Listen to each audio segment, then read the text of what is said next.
મહારાષ્ટ્રની સ્થાનિક સ્વરાજ્યની ચૂંટણી અને જેને લઈને અપડેટ સામે આવી રહી છે। એઆઈએમઆઈએમ આ પાર્ટી એટલે કે ઓવેસીની પાર્ટી અને ઓવેસીની પાર્ટીમાં સૌથી વધુ બેઠકો જીત્યા છે, જેને લઈને જ તાંદલજા ખાતે એઆઈએમઆઈએમના જે કાર્યકર્તાઓ છે જેઓએ આ ઐતિહાસિક જીતની ઉજવણી કરી છે, મોઢું મીઠું કરાવ્યું છે, ફટાકડા ફોડ્યા અને એકબીજાને શુભેચ્છા પણ પાઠવી છે। છત્રપતિ સંભાજીનગર ખાતે એઆઈએમઆઈએમ એ 33 બેઠકો જીતીને મજબૂત હાજરી નોંધાવી છે, તેમજ માલેગાંવમાં 21 ઉમેદવારો તેઓ જીત્યા છે।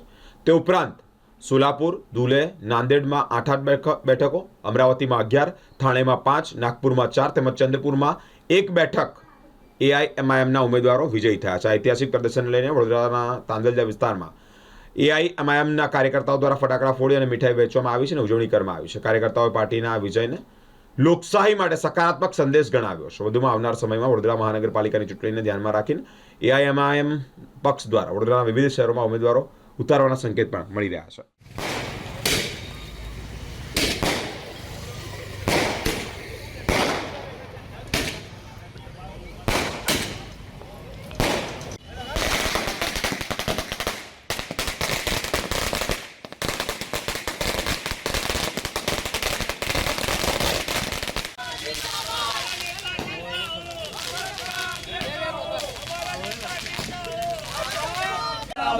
जिंदाबाद जिंदाबाद एमआईएम जिंदाबाद जिंदाबाद जिंदाबाद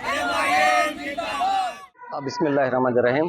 આજે ઓલ ઇન્ડિયા મજલિસ ઇત્તહાદુલ મુસ્લિમીન વડોદરા શહેરના તમામ કાર્યકરો અને હોદ્દેદારો આજે અહીંયા ભેગા થયા છે। મહારાષ્ટ્રમાં જે મહાનગરપાલિકાનું જે ચૂંટણી થઈ હતી એ ચૂંટણીમાં મજલિસ ઇત્તહાદુલ મુસ્લિમીન લગભગ 125 જેટલી સીટો જીતી ગઈ છે। એ ઐતિહાસિક જીતની ઉજવણી માટે આજે અમે બધા અહીંયા ભેગા થયા છે। જ્યારે સંવિધાન બચાવવાની વાતો થતી હોય, સંવિધાનને ખતરામાં લોકો જે નાખતા હોય છે અને જ્યારે ધર્મના નામે મુસ્લિમોને પ્રતાડિત કરવામાં આવતા હોય છે, દલિતોને જાતિવાદના નામે પ્રતાડિત કરવામાં આવતા હોય છે, ત્યારે મજલિસ ઇત્તહાદુલ મુસ્લિમીન દલિતો, વંચિતો અને બહુજન સમાજના અને મુસલમાનોના અધિકારોનું રક્ષણ કરવામાં સૌથી અગ્રેસર રહે છે। આજે લગભગ આઝાદીના 75 વર્ષ થયા, પરંતુ મુસલમાનો પોતાને રાજકીય રીતે સક્ષમ કરી શક્યા નથી અને જે સ્યુડો સેક્યુલરિસ્ટ પાર્ટીઓ છે તેઓ પોતાને મુસ્લિમ સમાજના જે વોટ છે તેના માટે પોતાની જાગીર સમજે છે। તો તે તમામ સ્યુડો સેક્યુલરિસ્ટ પાર્ટીઓને અમે કહી દેવા માંગીએ છીએ કે મુસ્લિમ સમાજ પોતાના અધિકારો પ્રત્યે જાગૃત થયો છે અને પોતાના રાજકીય અસ્તિત્વની લડાઈ માટે મુસ્લિમ સમાજ હવે સંઘર્ષ કરતો રહેશે।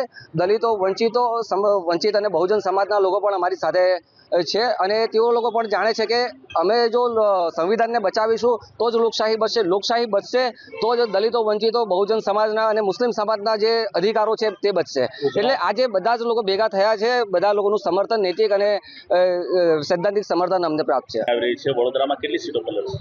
વડોદરામાં જે પણ અમારું જે મોસ્ટલી જે છે કે જે મુસ્લિમ બહુમતી અને જે દલિત સમાજ જ્યાં પ્રભાવ રાખે છે ત્યાં અમારે લડવાનું પ્લાનિંગ છે, પરંતુ જે પણ ફાઇનલ જે પણ ડિસિઝન છે અમારા ગુજરાત પ્રદેશ પ્રમુખ અને જે અમારી ચૂંટણી સંકલન સમિતિ છે તેનો જે નિર્ણય હશે તે પ્રમાણે અમે આગળ નક્કી કરીશું।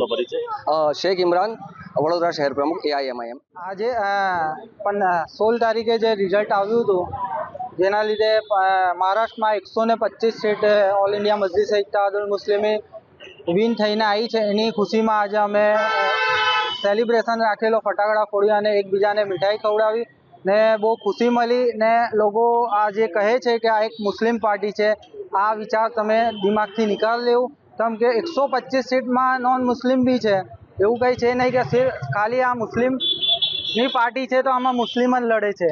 અમે કોઈ બીજી પાર્ટી જેવું નહીં કે એક સાઈડ ચાલીએ છીએ, એક આંખથી જોઈએ છે। ધર્મના ચશ્મા પહેલાં ઉતારો આંખો પરથી, પછી ઇલેક્શનમાં આવીને ટિકિટ આપો। મહાનગરપાલિકાની વડોદરામાં પણ યોજાવાની છે, તેમાં તમારા કેન્ડિડેટ ઉભા થશે?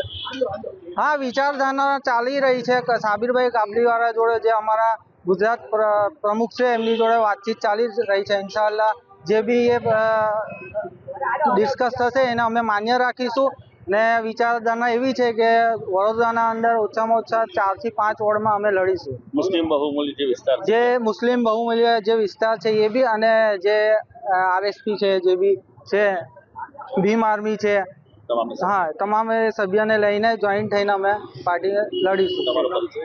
હું રમઝાન સોલંકી, વોર્ડ પ્રમુખ, વડોદરા।